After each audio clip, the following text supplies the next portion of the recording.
Bienvenue sur Metal Maniac, un balado d'horreur Québec où je, sous-signé Christophe G, m'entretiens avec des métalleux tripeux d'horreur.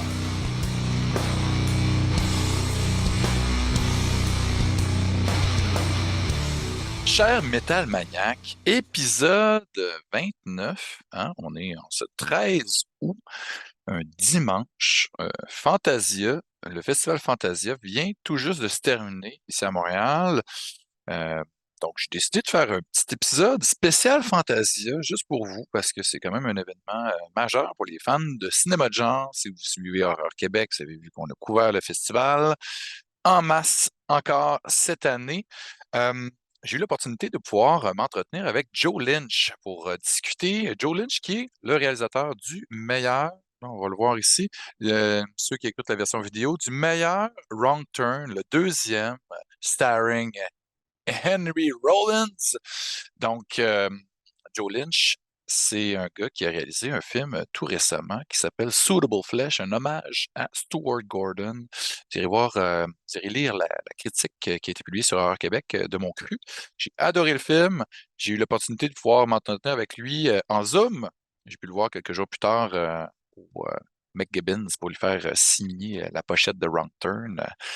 Je me suis fait un plaisir parce qu'on s'est tellement bien entendu. L'entrevue était tellement cool. Puis là, j'ai décidé de l'inclure dans cet épisode-ci, pardon, de Metal Maniac, étant donné que ça s'est donné que c'est un métalleux, un tripeux de Fate No More et de plein d'autres bands de musique lourde. Donc, on a geeké sur Mike Patton et Fate No More. Donc, c'était trop parfait pour pas l'inclure dans Metal Maniac.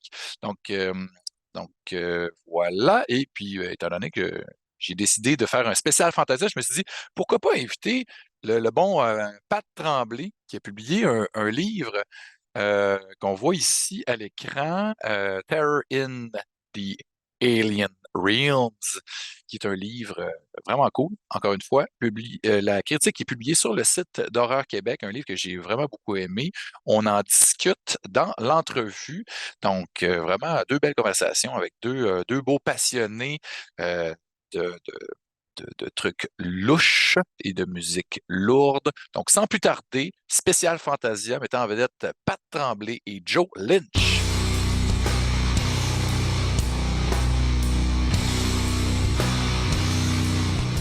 Check ça comment on est thématique, Pat. Hein? Pat Ben là, oui, notre oui. amour pour Clutch. Hein? Ouais. C'est, Attends, le tien vient d'où d'ailleurs? Il me semble que je ne l'ai pas vu, celui-là. ça, là, Pat, là, ça se trouve à être le show qu'ils ont donné, je ne sais pas si on voit la date, là, mai 27 2020. Tu sais, là, dans le temps, là, qu'il y avait du monde là, qu'on mettait des masques, ou on commençait à mettre des masques, puis là, il y avait la pandémie qui commençait, tout ça, puis ça faisait genre des mois qu'on n'avait pas de show. Parce que moi, tu sais, on a déjà parlé de musique ensemble, puis je suis une bébite de show. Là. Je vais avoir des shows assez régulièrement dans la vie. J'aime ça faire des critiques de show, prendre de la photo de show, juste vivre des shows de rock, de métal, de toutes sortes de styles. Puis Clutch, moi aussi, j'aime beaucoup, beaucoup ça. Puis ils ont été dans les premiers bands à faire ça, des shows virtuels. Où OK, ils c'est ceux-là, c'est les Doom Saloon, ça. Ouais, exact, exact. Ah, je me souvenais pas du premier. Doom Ah, ben Saloon. ouais. Puis il OK, y regarde. avait Crowbar qui jouait avec eux autres. Ah, OK, ben oui, je les ai toutes vues en passant. C'est juste, je me Ah souvenais pas ouais. du T-shirt. Regarde, ben attends 2 secondes. Tu m'entends encore, là? Ouais, ouais, je t'entends encore. J'ai Ah, encore t'es mes sans écouteurs. fil, hein? C'est parfait. Ouais, je suis Euh, wireless. mais tu sais, pour vrai, je trouvais ça tellement cool qu'ils décident de faire ça. Puis ça coûtait pas cher. Là. Il me semble que c'était comme. C'était 10 piastres, 15 piastres. C'était vraiment un prix quand même décent. Puis, hey, Ouais, sérieux, puis là, tu sais, c'était live. Là. Tu sais, c'était pas auto-enregistré. Là. Ah ouais, t'en as un, hein? c'est le Doom Saloon, le 2, en fait, là. Ah, nice, nice, nice. Mais tu sais, acheter de la merch pour un show virtuel, moi, je trouvais ça complètement pété. Puis, tu sais, ça me prenait un souvenir. Là. Tu sais, j'étais tellement en Ah ouais, je manque, là. comprends. Tu sais, on avait besoin de ça. Tu sais, quand t'aimes ça aller voir des shows live, puis moi, j'avais jamais passé autant de temps sans voir un show depuis 99. Depuis que je suis arrivé à Montréal, tu sais, moi, je suis un gars de Chicoutimi, puis tu sais, des shows, j'en voyais là, facilement là, au minimum un par mois, là, tu sais, parce que c'est un mode de vie, tu sais. Ah, je Puis comprends. puis la pandémie, tu sais, ça fait que tu sais, tout a shutté down. Puis ça a été long avant qu'on puisse voir des shows en personne avec les gens. On voyait même pas le bout. Puis là, ben, un show en virtuel. Puis je me rappelle, j'étais chez nous. Mon laptop était sur la, tu sais, dehors. Puis je faisais du barbecue. Puis je checkais le show avec ma fille. J'ai fait la même affaire avec un ami à Stoneham, Tewkesbury. Là, on faisait du barbecue, puis on avait le laptop sur la table, puis on écoutait le show ensemble. Ah, c'était super le fun. Mais en plus, la qualité s'est améliorée avec les shows. Ils avaient plusieurs caméras, le lighting était super cool. Fait que ça faisait intime, puis super le fun, puis Ouais, le ouais, son était ouais. très bon. Hey, merci de l'invitation. Merci d'avoir accepté l'invitation. Plutôt, c'est moi qui ai lancé l'invitation pour venir participer à mon podcast où ben, je parle depuis déjà une couple d'années de métal, d'horreur, de toutes sortes de belles choses avec des tripeux comme toi, puis moi, puis plein d'autres belles personnes. Fait que, tu sais, la première question là, que je veux te poser, Pat, parce que, bon, on se connaît un peu, depuis quand même une bonne dizaine d'années, là, sinon plus. Là. Ah, ouais, au moins. Mais je t'ai jamais posé cette question-là. OK. Toi, toi, dans ta vie, là, le métal ou l'horreur est arrivé en premier?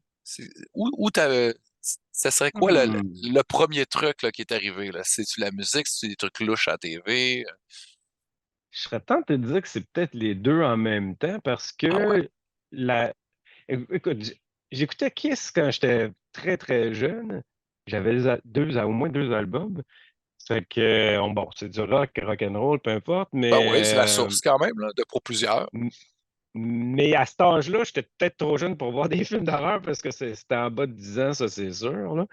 Puis, Mais est-ce que tu avais vu Kiss Me de Phantom of the Park? oui, oui, j'avais vu ça. C'était à la télévision en plus, si je me trompe pas, C'est pas là. tellement un film Ça d'horreur, mais m'avait c'est une horreur. Mais, tu sais, mais à l'époque, tu devais triper, là. Ah oui, Enfant. évidemment, avec les yeux d'un enfant, ce film-là était très le fun. J'ai tout le temps voulu le rechercher, mais il est jamais ressorti après parce qu'il voulait pas payer Ben, éventuellement. ils l'ont mis. Ils l'ont.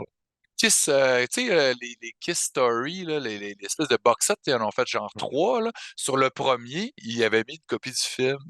Ah ouais? OK. Ouais, ouais, Je sais ouais, qu'il ouais. il était bien gêné puis il voulait le cacher, celui-là, là, Exact. si je me Ah trompe ouais. pas. Mais je le cherchais toute ma jeunesse parce que je me souvenais des espèces de monstres dans les montagnes russes, là, puis Mais ça tu l'as m'avait jamais bien trouvé, là. Tu impressionné. l'as pas chez vous, là. Non, pas en vraie copie, non. Ah Non, je ouais. pense pas. Mais Je là, pense pas. ça te prend une Ouais, VHS. fouille. Si je trouve une deuxième VHS, parce que je l'ai en VHS dans ma collection, si j'en OK. trouve une deuxième, je pense à toi, ça c'est clair. Excellent. Puis la musique lourde, c'est arrivé quand, comment dans ta vie? Bon, Kiss, bon, pour plusieurs, tu sais, évidemment, tu sais, quand je fais ce genre d'entrevue-là, il y en a beaucoup. Ceux-là qui sont plus âgés, c'est ce qui les a inspirés à faire de la musique. Tu sais, les Anthrax, tu sais, les Pantera, tu sais, c'est vraiment des trucs tu sais, que eux, ça les a marqués, mais solides, parce que Kiss, c'était tellement une imagerie incroyable Ouais. puis des bons riffs. Ben, en tout cas, pour les 4-5 premiers albums, mais il y en a qui sont plus généreux que moi, là, mais tu sais, au niveau métal, toi, c'est qu'est-ce qui est venu te chercher en premier? Ben, métal, ben là, on a parlé de Kiss, mais Ouais, mon premier souvenir, c'était quand même encore du rock, c'était Quiet Riot qui OK. m'avait marqué parce que j'avais le fils d'un ami à ma mère avait une cassette, puis il m'avait fait écouter ça dans un Walkman pour la première fois. Ça m'avait vraiment impressionné. Puis je me dit, waouh, c'est quoi cette musique-là? Tu sais. Éventuellement, j'ai évolué, mais au début, c'était plus le glam rock, là, comme Ouais. Rat, ça, c'était mon band Ah ouais, hein? et certains de mes amis, notre band préféré, OK. absolument. Ah Là. ouais, hein? On pouvait même pas croire que les gens pouvaient avoir plus qu'un band préféré dans leur vie.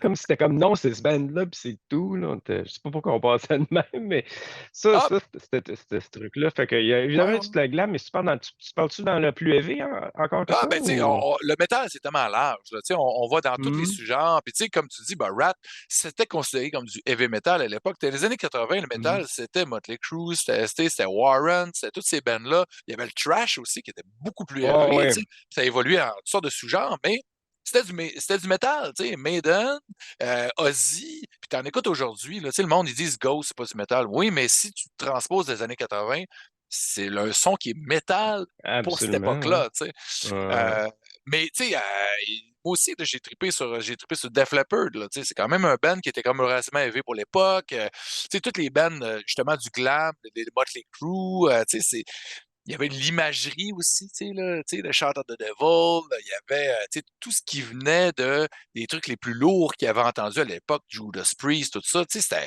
c'était métal, c'était élevé dans ce temps-là, tu sais.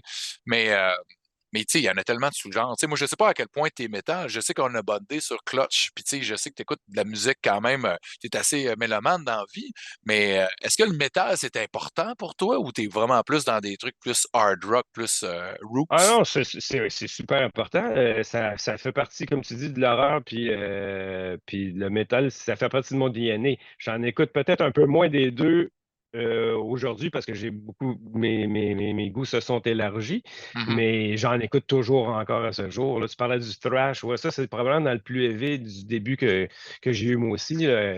Vite comme ça, je pense à Overkill, que j'ai Ah vraiment adoré oui, dans le temps. Là. c'est encore bon Puis, aujourd'hui, hein. Tu sais, je les ai ben, vus oui, live là, ouais, récemment, puis j'ai le dernier dans mon playlist, justement, puis il est quand même pas mal bon, mais mon ah, préféré depuis tous les vieux, c'est l'autre juste avant, Wings of War, je le trouve OK. excellent. Ah ouais, Le, hein? le, le, le rajout de Jason Bittner au drum a fait une grosse différence aussi, là, au niveau de la OK. qualité, je trouve.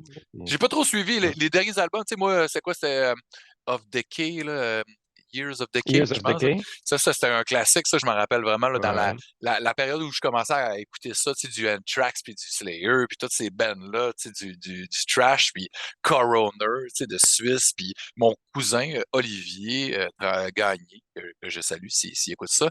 C'est lui qui m'a fait découvrir le trash metal, puis je me rappelle vraiment qu'il y avait ça, Overkill, là, dans ses cassettes, tu sais. Ouais, ouais, ben ouais. Ben, je pense que je les ai encore, d'ailleurs. Et T'es puis, ben, collectionneur un évidemment, petit peu aussi, hein, toi? ouais, ben, j'ai collectionné toute ma vie, mais Toutes sortes de choses.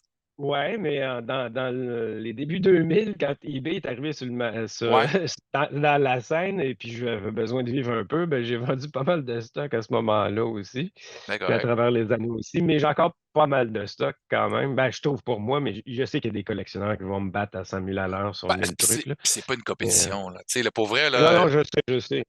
tu sais, moi, à un moment donné, j'ai participé avec les doutes sur la route de l'horreur, puis il allait visiter des gars qui ont des collections, des gars et des filles, qui ont des collections d'horreur, mais de fou, là. Tu sais, moi, je pense aussi que je suis un collectionneur un peu débile, mais quand tu vois, il y a du monde qui, tu sais, que c'est comme vraiment une passion, mais, tu sais, ils sont ciblés dans un certain genre d'horreur, mais ils achètent des bus, puis tu sais, des grandeurs nature, des affaires Ouais. de hallucinant même que je fais, My God, j'aimerais tellement ça, mais des fois, c'est une question d'espace Ah, aussi, hein, tu sais. c'est l'espace. J'ai déjà, tu sais, j'ai quand même un pas super appart, puis j'ai plus d'espace de toute façon, là, pour ce que je veux. Donc, c'est pour ça que ça me dérange pas trop de limiter, puis Mais rendu là, parce que puis c'est bien correct, tu sais, parce qu'à un moment donné, tu sais, il faut faire des choix, des décisions exécutives, puis ben, on focus sur différents trucs, puis, mais c'est ça. Fait que là, la musique, tu sais, ça a resté pas mal tout le temps, toute ta vie, des trucs plus élevés, puis tu sais, est-ce que, tu sais, on parlait tantôt un peu des liens qu'il y a entre l'horreur puis la musique souvent plus lourde. C'est-tu quelque chose qui t'inspire, toi? Parce que tu es artiste, évidemment, les gens peut-être qui savent pas à la maison, mais tu sais, toi, t'es, tu touches à tout, hein. Tu sais, tu as fait de la Mhm. musique, tu as fait des films, hein, comme Ah LHS ouais. Lakers, tu as fait, tu sais, tu fais de l'art visuel. Tu sais, ton plus récent projet, puis là, moi, j'ai le goût d'en parler, mais tu sais, Yes. peut-être on ira là-dedans. Alors, regarde ça, là, c'est magnifique. Messieurs, Mhm. mesdames et messieurs à la maison, si vous écoutez seulement la version audio, allez regarder un peu sur YouTube. Ça ressemble à quoi?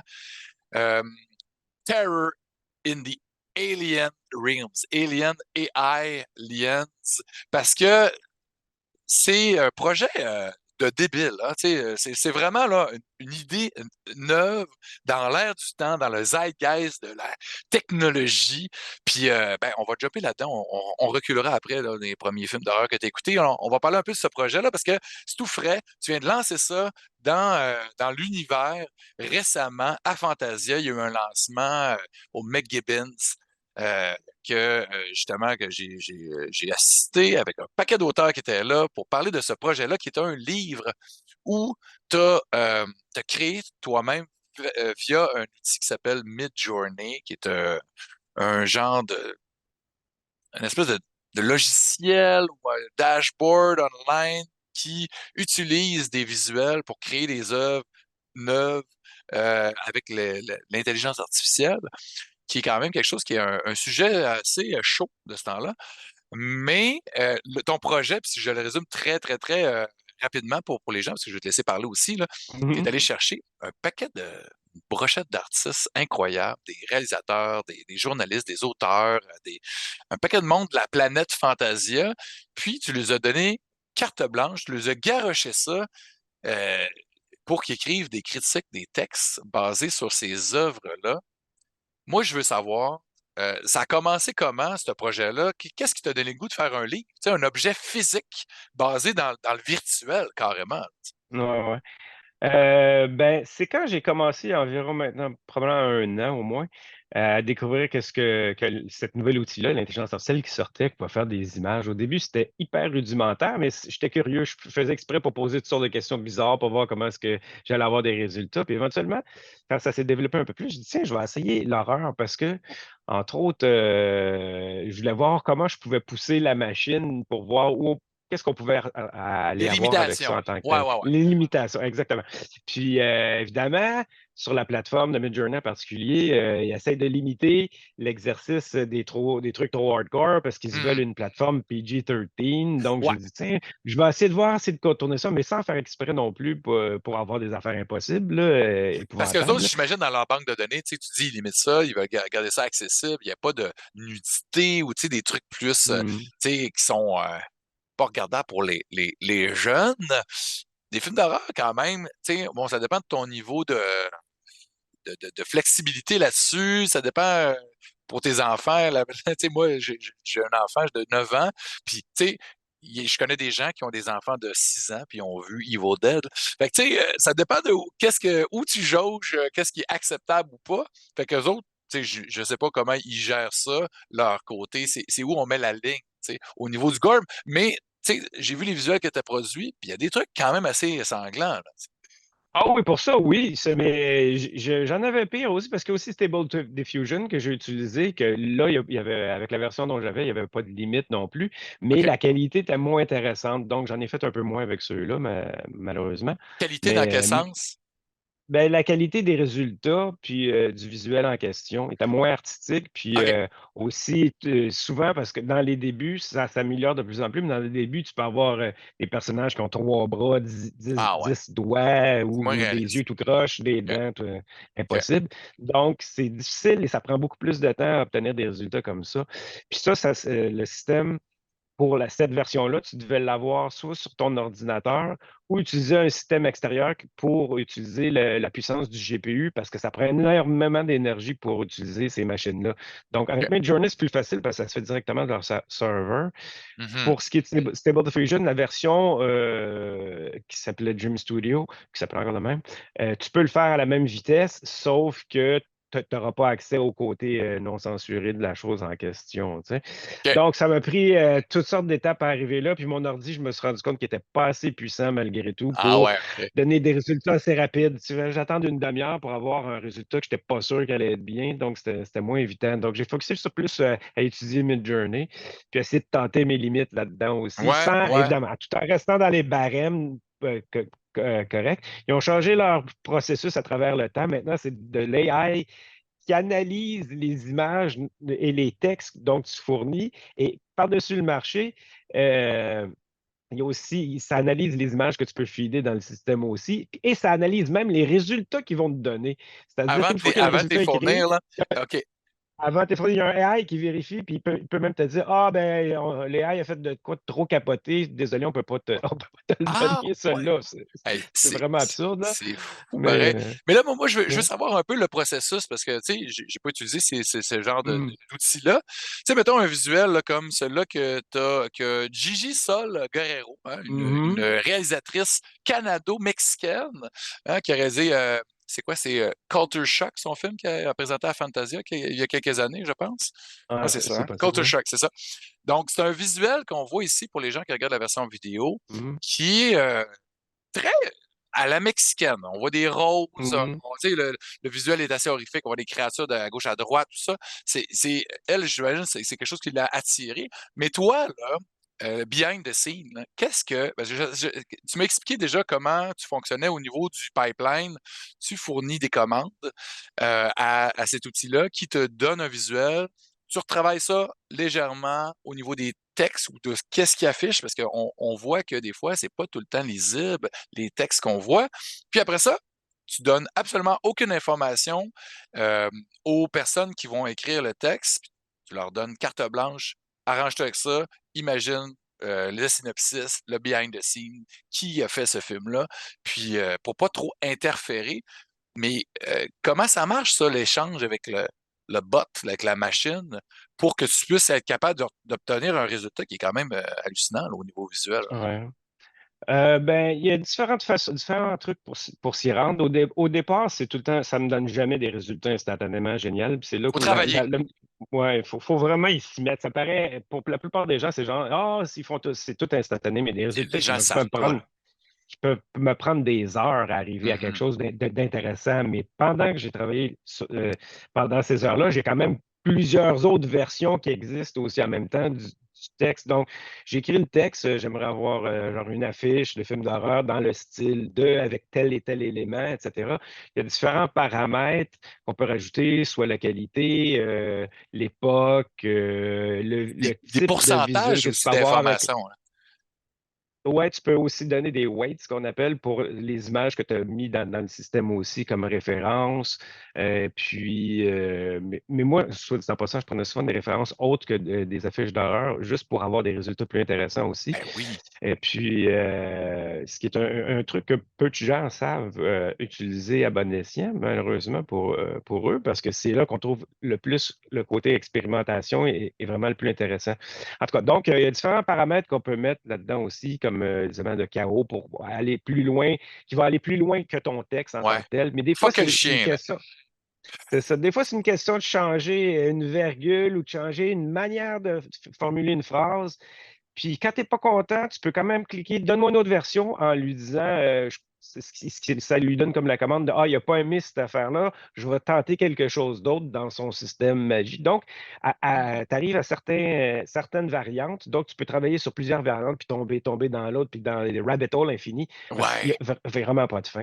Puis à chaque ouais, fois que tu génères, c'est jamais même si tu en as une que tu préfères, puis selon les versions, c'est pas pareil, tu peux cliquer, dis-moi, donne une autre version de celle-là, puis il va te faire des variantes. C'est jamais, jamais, jamais la même version de ce que tu vas recevoir. Même si tu donnerais ton texte à quelqu'un d'autre, ouais. identique, il va pas avoir le même résultat, quoi qu'il arrive. Fait qu'il y a Parce que comme un ça se côté, fait là, justement, au gré de la aléatoire, diffusion. là. Ouais, ouais, ouais. Ouais, c'est ça. C'est OK. dans la diffusion, c'est comment est-ce que les idées se forment. C'est difficile à expliquer, par exemple, le principe de diffusion. C'est comme si ça dépixelise des concepts, puis ça les repixelise, mais avec les mêmes idées sur les références qu'ils ont aussi dans leur propre banque de données d'images par rapport au terme où on a donné en question. Mais c'est pété pareil, tu sais, parce que pour Ah vrai, ouais, c'est bon, fascinant. tu sais, tantôt, tu sais, je disais que, tu sais, c'est dans l'air du temps parce que oui, c'est un sujet qui est chaud parce que les gens ont un peu peur de ça. Parce que, bon, évidemment, tu sais, il s'est connecté un petit peu avec les grèves qu'il y a, justement, au niveau, des scénaristes, des acteurs. Tu sais, il y a beaucoup d'inquiétudes sur, c'est quoi ces nouveaux outils-là? Parce qu'évidemment, l'intelligence artificielle, s'est intégrée quand même dans nos vies depuis longtemps, tu sais. Puis j'en parle un peu dans la critique que j'ai faite de ton livre, Mhm. puis, tu sais, les gens sont toujours un peu inquiets, hein. On ne sait pas comment prendre ça, on ne sait pas qu'est-ce que ça peut générer au niveau artistique, tu sais, là, les gens sont sceptiques, c'est-tu vraiment de l'art? Puis après ça, tu sais, on a eu cette discussion-là, récemment, il y a quelques jours, toi puis moi, puis, tu sais, des DJ, là, qu'est-ce que ça fait, là? Tu sais, le hip-hop, au début, les gens étaient complètement traumatisés. Hey, là, tu prends des bouts de chansons existantes, là, tu pas le droit, tu sais, c'est pas ta tune, tu sais, c'est ouais, mais comment ils retravaillent le truc, comment ils changent le pitch, comment on mixe 2 chansons ensemble, on vient avoir quelque chose de neuf, puis même là, tu sais, les gens qui composent de la musique neuve, ben, c'est avec l'information qu'ils ont emmagasinée, tu sais, avec tout ce qu'ils ont écouté. Ouais. Tu sais, il y a rien de neuf, tu sais, c'est du message d'idées, puis des fois, ça se fait à travers des logiciels. La technologie, tu sais, c'est quand même, quelque chose d'hallucinant parce que ça évolue tellement vite. Aujourd'hui, tu sais, toi, tu as réussi à faire ce livre-là avec des visuels que moi, je trouve vraiment, vraiment cool. Imagine dans 5 ans, imagine dans 10 ans, où on va être avec ça, là, tu sais, Ah, c'est... ça va être complètement fascinant. Mais tout ce que tu expliques là, et je suis parfaitement d'accord et comprends aussi la peur des gens, puis Mhm. l'appréhension des nouvelles technologies en ce sens-là, aussi le côté remix. Je t'avais aussi, je voulais te l'envoyer tantôt, mais j'ai complètement oublié, parler d'un lien qui est une série vidéo qui s'appelle Everything is a Remix, qui ont fait en 4 parties. Le dernier épisode est justement sur l'intelligence artificielle et ça reparle généralement de tout ce qui est en fait le côté créatif puis de l'inspiration, d'où les gens vont chercher, puisent Mhm. leur inspiration qui est tout le temps dans le passé par défaut parce que Ben c'est ça oui. notre background, C'est ça, veut on pas. voit pas le futur, là, on peut pas aller dans le futur. C'est ça. Donc, Ouais, on va tout le temps chercher en quelque part. Ce que les ouais. gens aiment peut-être pas puis considèrent pas en tant que tel le fait d'être un artiste en utilisant cet outil-là, c'est parce que l'engin fait une grosse partie du travail, mais en même temps, cette imagerie-là n'existerait tout simplement pas s'il n'y avait pas quelqu'un qui l'avait commandé au départ et avait donné les paramètres X, Y, Z de la chose. Mhm. Donc, si quelqu'un, par exemple, dit donne-moi un poster de film d'horreur, par exemple, ben, ça laisse tellement de portes ouvertes à l'engin de créer n'importe quoi au moment C'est pas où il pense, intéressant. dans l'état où il était entraîné, que ça donne ce que ça donne. Mais Ouais, pour aller plus loin, c'est une autre forme de créativité de commencer à ouais, dire tiens, je vais prendre ces éléments-là, ces mots-là. Quand tu connais l'histoire du cinéma, quand ouais, tu connais ouais, l'histoire de l'art, tu peux exact. aller puiser des mots, puis c'est ça qui fait une sorte de cohésion ensemble avec la formule que tu as utilisée pour te rendre à cette époque-là, à peu près à cette époque-là, mais à ce résultat-là. Et Ouais. Everything's a Remix parle de ça sur tous ces niveaux dans toute l'histoire. Et c'est OK. une série incroyable que je recommande à tout le monde parce que ça éduque vraiment sur qu'est-ce qu'est le processus d'inspiration puis de la créativité. Ouais, ouais, ouais. C'est là d'où ça sort. Donc, Ben, faut que j'aille écouter ça, c'est clair, là. Ça m'intéresse au bout, puis... il y a une version longue que tout rabouter les morceaux, qui est peut-être 1 heure et demie, mais sinon, on peut les voir en épisode. OK. Puis c'est un peu sous différents thèmes. Mais on parle justement du hip-hop puis Mhm, le mhm. remix de certaines pièces parce que c'était un dans les premiers. Puis on peut parler du pop art et le Ouais. collage Ben aussi, oui, qui est le tellement! même Andy principe. Warhol, ben oui, carrément. C'est ça. Puis ça, ces artistes-là sont vénérés et Ben respectés oui. depuis toujours, mais ça a quand même créé de la controverse à l'époque aussi à différents degrés. On a tendance à oublier ces Mhm. éléments-là, Ouais. mais je pourrais dire honnêtement que le collage puis le pop art, c'est beaucoup plus copieur que l'intelligence artificielle parce que l'intelligence artificielle s'assure de ne pas te donner un résultat identique, mais juste de s'inspirer, puiser à travers ça. Mhm, Donc, mhm. c'est sûr que c'est la machine qui le fait, mais c'est Ouais, aussi filtré par justement l'artiste qui ouais, choisit ouais, ouais. les termes en question. Puis, tu sais, comme tantôt, tu disais, tu sais, ça dépend de la culture de la personne qui donne ces commandes-là. Tu sais, toi, tu es un Absolument. cinéphile, tu sais, tu peux comme dire, OK, moi, là, j'ai le goût de voir un poster inspiré de l'œuvre de Andrew Andrei Zulawski, mais en version, je sais pas moi, surréaliste. Tu sais. Fait que là, tu sais, ça donne un résultat. Tu fais, ah ouais, c'est pas tout à fait ça. Je vais rajouter comme, OK, je veux ça en noir et blanc. Tu sais, il y a comme vraiment un processus derrière. Moi, je trouve ça hallucinant. Vraiment, là, c'est chapeau encore pour ton livre. Moi, j'ai vraiment trouvé ça très, très cool. Mais moi, je veux reculer dans le temps. Je veux reculer vraiment là, quand tu étais un jeune homme, là, un jeune Mhm. enfant. C'est quoi le film qui t'a fucké la tête, là, qui t'a traumatisé là, trop jeune? Là? Tu sais, y a-t-il un. Tu sais, les premiers films, là, tu sais, y en a-tu un là, que tu es capable de mettre le doigt Ben, dessus? Là? j- Merci, tu sais. j'en ai au moins trois, Ouais, ouais. euh, mais ce qui est probablement le premier en termes d'âge, c'est quand je m'étais fait garder par une famille d'amis, on avait été au cinéparc, puis il y avait un triple bill dans le temps pour avoir 3 films de suite au Nice. cinéparc. Puis Ça, j'ai c'était dans. Tu viens vu. de Montréal, toi. C'était dans le coin d'ici ou. Non, non, dans ce temps-là, je n'étais pas à Montréal. J'étais à Sainte-Thérèse, je crois, dans ce OK. temps-là. Et puis, je ne me souviens plus quel cinéparc en question, Saint-Eustache, moi, je mais dis. Ça se peut. Pas c'est tellement loin. possible, c'est possible. Il est Ouais. encore en Puis, activité, c'est ça qui est cool. ah ouais? Ouais, Ah oui, il ne doit Saint-Eustache, pas rester toujours. beaucoup au Québec. Non, je pense Ah qu'il y ouais. en a 3 ou 4. On en avait un à Boucherville, il est fermé. Il y en a un à Saint-Hilaire. Il y en a un, je pense, à Oxford. Puis un à Saint-Eustache, où il y a un marché aux puces aussi, le jour, la fin de semaine. Ah ouais.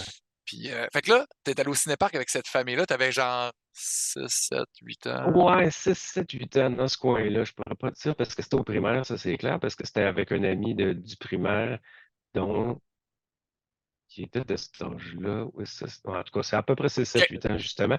Puis, le premier film que, je ne sais plus si dans l'ordre était lequel, mais on va commencer par le plus, entre guillemets, soft, ce qui n'est pas faux, mais ce qui est, qui est faux en quelque part, mais qui n'est pas de l'horreur, mais qui m'avait marqué quand même. C'était Christian F. Ah, oh, au cinéma. prostituée, Ouais, drogué, etc., le film allemand, là.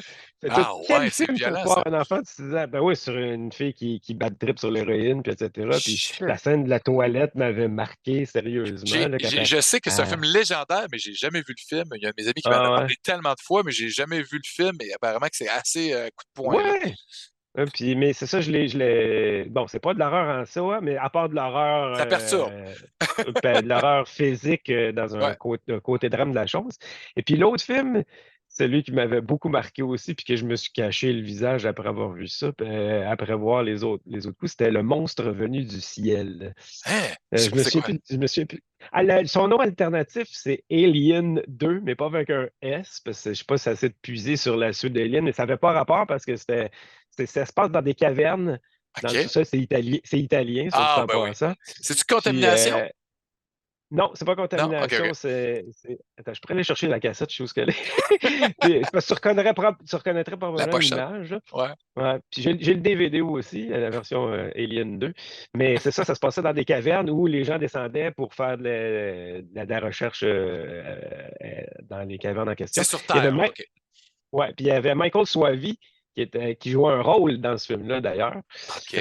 Évidemment, je ne le savais pas à l'époque, là. Non, non. Puis là-dedans, il trouvait des roches où il y avait des genres de mini-blobs, si tu veux, à l'intérieur, puis ça leur sautait d'en face, puis ça Ah les ouais. faisait éclater, puis ça s'intégrait à l'intérieur d'eux-mêmes aussi, tout ça. C'est assez impressionnant. Puis il y avait quand même pas Mais là. pire de gore, mais moi, c'est la première scène qui m'avait marqué du film. Ben, une des premières scènes où il y a une petite fille qui est sur la plage de dos, puis la caméra s'en va vers elle, puis elle pleure, puis on ne sait pas ce qui se passe, puis c'est quand elle se retourne pour une fraction de seconde ou presque, on voit son visage déformé puis bien mutilé à cause de la roche en question. Jump Donc, scare, là. ah ouais, genre de truc, mais tu sais que ça va quand même venir parce que Ouais. la caméra s'en va vers elle. Ça m'avait vraiment marqué, puis je Mais me là, il souviens faut que d'être tu me montres la cassette tantôt parce que là, moi, j'aime bien ça, les rip-offs italiens, là. Les Italiens étaient forts là-dessus, là. Ah ouais, moi Il aimait j'adore ces ça, films-là. il était opportuniste, il faisait OK, on fait une suite, on le demande pas à personne, on appelle ça de même chez nous, mais puis il y en a qui sont fait poursuivre aussi là, pour vrai. Ouais. Mais tu sais, c'est comme wow, là, tu sais Lucio Fulci était bon là-dedans, tu sais, il y en a eu tellement puis les Italiens là, le volume était à 11. Tu sais c'était comme c'était outrageux là, tu sais, c'est pas un mot là, mais c'est vraiment violent. Hey, Ah, il mettait vraiment là. le paquet, puis Ouais. il y a un côté absurde Ouais, parce que tout est fait aussi un peu expéditivement, puis aussi ouais. pour choquer, pour avoir des bons punchs, pour dire, t'as entendu parler de ce film-là, puis etc. Puis un peu cheap Mais- aussi. ah oui, Mais on aime cheap ça. aussi, mais il y a tellement un charme à regarder ces films-là, ne serait-ce que pour ça, là, tu Tu sais, sais, le là. manoir de la terreur, là, tu sais, là, c'est Ah ouais. complet, du Ah griot oui. d'en face, puis avec, tu sais, c'est n'importe quoi. C'est Burial Ground, hein, Oui, j'adore Burial Ground, là. ouais, ouais, Les zombies sont tellement rough ils sont encore plus réels que ceux ouais. qui sont designés dans d'autres. Hein. C'est excellent. Oh, Je l'ai celui-là ah, aussi. puis ah, il était incroyable. Ça fait La longtemps que je l'ai version écouté. Severin. Ah, comment Severin, la version de Severin? Ils ont fait ça? J'ai aussi la version de Severin, je veux dire OK. aussi. Je l'avais en français doublé, par exemple, celui-là, je pense, parce que Ben, il a fait une belle j'ai pochette, le jamais eu la manoir de la cassette. terreur. La cassette était tellement belle, la pochette, là, tu sais, Euh, c'était quoi? C'était-tu Sovicom, je pense, là? C'est ceux-là qui distribuaient Evil Dead, l'Opéra de la terreur. C'était les mêmes euh, pochettes, le même visuel, avec le gars, là, tu sais, qui jouait un enfant, mais qui avait comme genre oui, 35 ans. la fameuse scène là, avec la mère, là. Ouais. Ouais, Fait qu'on on le dira mémorable. pas là, pour les gens à la maison, mais écoutez ce film-là, vous allez pas croire à ça, c'est incroyable. Puis Euh, tu lis la boîte, la cassette, puis là, il compte le film au complet. Hein. Ils disent comment ça finit. C'est comme sérieux? Là, tu écoutes le film, puis c'est une autre expérience complètement. Là. ah, ouais, Fait que là, absolument. Puis, fait que là, tu me disais Triple Bill, il y avait ces deux films-là, puis le troisième, tu te je rappelles-tu? m'en rappelle pas du Ah, troisième. Je sais pas si on ok. s'est rendu là, honnêtement, mais je sais que c'était des Triple Bill à l'époque, là. Mais Malade. Fait que là, t'étais trop jeune, puis là, t'arrives, là, tu vois ces films-là, puis là, t'es comme, OK, là, ça vient d'ouvrir une boîte de Pandore. Je veux revivre, tu sais, Chasing the Dragon, là, je veux revivre ces moments d'intensité-là. Puis là, tu cherches, puis tu fouilles. Est-ce qu'il y a, tu sais, bon, évidemment, tu sais, je pense que t'es allé dans le rabbit hole du cinéma de genre. assez profond. Y a-tu des réalisateurs, toi, qui sont fétiches, là, que tu suis leur carrière, mais tout le temps, peu importe, ou qui sont encore actifs aujourd'hui, puis tu veux vraiment voir qu'est-ce qui t'attend vraiment de façon Ouais. assidue, c'est quoi le prochain film? Ben pour moi, c'est depuis longtemps, bon, j'ai eu la phase de hyper jeunesse, mais quand c'est rendu à adolescent, je peux te dire que Sam Raimi, ça a Hmm. été et ça l'est encore ce Une jour, mon réalisateur inspiration, là. préféré. Ah ouais, puis j'adore tellement son monument de caméra, puis son intensité. Il est vraiment un styliste que peu de gens sont capables d'imiter Tellement. malgré tout. Ce qui est surprenant, étant donné qu'après toutes ces années-là, le monde aurait pu le copier d'une façon Ouais, identique, de comprendre toutes les techniques, mais non, Sam Raimi pas tant reste que ça, toujours hein? hyper original. Ouais, Un ouais, peu, ouais, un ouais. peu plus sobre dans le dernier Le euh, Doctor of Strange. Madness, ou Ouais. Doctor Strange, Mais The on le Multiverse of Madness. reconnaît. On le Mais on le reconnaît. reconnaît très bien parce Mhm. qu'il y a tellement d'éléments d'Evil Dead Oui. dans ce film-là. Ah ouais. Aussi, c'est ça qui est le plus drôle, là, Il se fait du fun. mais, mais j'adore Sam Raimi parce qu'il a aussi tenté d'autres terrains. Il a fait Quick and the Dead, qui est un Ouais. western, mais il y avait sa touch était complètement là aussi, qui était Simple vraiment Plan. exagérée. Ouais, Simple c'est pas Plan, faire, là, c'est super bon. le plus straight, là, Ouais. justement, là, le plus pas de caméra qui revirevolte, mais ça, il cherchait justement à se prouver un peu plus au niveau Ouais. direction d'acteur aussi Mhm. dans ça. Fait que c'est un très, très bien film, là, Ah là, mais moi, je mais suis d'accord avec toi. Raimi, là, tu sais, c'est un grand, puis tu sais, il faisait ça, là, tu sais, puis avec rien, hein, avec pas de budget, mais beaucoup, beaucoup Mhm. d'énergie. Puis tu sais, moi, ça, tu sais, je sais que les gars et la fille de Rookie Superstar, c'est quelque chose qui les a beaucoup inspirés aussi, parce que il a montré au monde entier, hey, c'est pas grave, t'as pas de budget, là. Si t'as des bonnes idées, puis t'as un potentiel, si t'as du talent, vas-y, là, DIY, Ouais. fallait, là, tu sais, arrête de niaiser. Puis tu sais, ils ont écrit, il y a eu des livres, là, il y a, tu sais, Bruce Campbell qui a écrit If Chins Could Kill, qui est comme Ouais. une espèce de beau making-of du film. Moi, j'ai capoté. Puis, justement, ça connecte avec l'invité qui est aussi sur l'épisode aujourd'hui, euh, Joe Lynch. Parce que là, tu parles de Sam Raimi, puis moi, Suitable Flesh, qui a présenté à Fantasia en première canadienne, j'ai trouvé qu'il y avait des plans de caméra à la Sam Raimi. Tu sais, puis ça commence le film avec on ouvre un body bag, la caméra est dedans. Ouais. Comment t'as trouvé Ouais, ça, Suitable Flesh, toi? je trouve ça pas mal le fun. C'était vraiment un hommage à cette époque-là en tant que tel, justement. Puis, mais mon premier mot qui m'est sorti du film, après avoir sorti du film, j'ai dit, c'est un film très beige. Je trouve que Ah, c'était la couleur OK. prédominante du film, mais qui donnait Couleur un peau. petit côté plus rétro. Moi, pas à cause qu'il y a de la nudité, là, parce qu'il y en a très, très, très peu, en fait, Ouais, là, quand même. mais ce qui manquait peut-être à l'élément 80 de l'exercice, on pourrait C'est dire, vrai, là, c'est vrai. C'est vrai qu'ils ont été quand même mais assez tame là-dessus, je suis d'accord avec toi. Mais pourquoi beige? T'as pas trouvé que ça allait pas tu sais, non, beige, c'est assez, pas un assez. terme pour le juger, c'est juste la couleur prédominante du OK, film. OK, OK, OK, Là-dedans, OK, j'ai OK. remarqué. Il y a des tons dans des films que tu peux Ouais, remarquer aussi, ouais, une sorte de palette en question. Puis je trouve que ouais, c'était très beige pour ça. Mais sinon, c'était très tongue-in-cheek un peu en quelque part. Là, ouais. je sais que le monde a quand même assez ri tout le long du Oui, film ah oui, aussi. tout est allé Ça le a voir bien ensemble. marché. Moi, je suis pas allé, Ouais, ouais. ça a levé quand même. Ah ouais, ça a bien fonctionné. Fait que c'était bien le fun. C'est pas un chef-d'œuvre à tout casser, mais c'était vraiment entertainant pour ce que c'était. Puis c'est tout le temps le fun de voir Barbara Crampton à l'écran, bien sûr. Ben oui, hein. On dirait qu'elle vieillit pas, elle, hein. On dit, elle est Ouais. comme immortelle. Ouais. Puis, tu Puis sais, la trame sonore était super le fun aussi.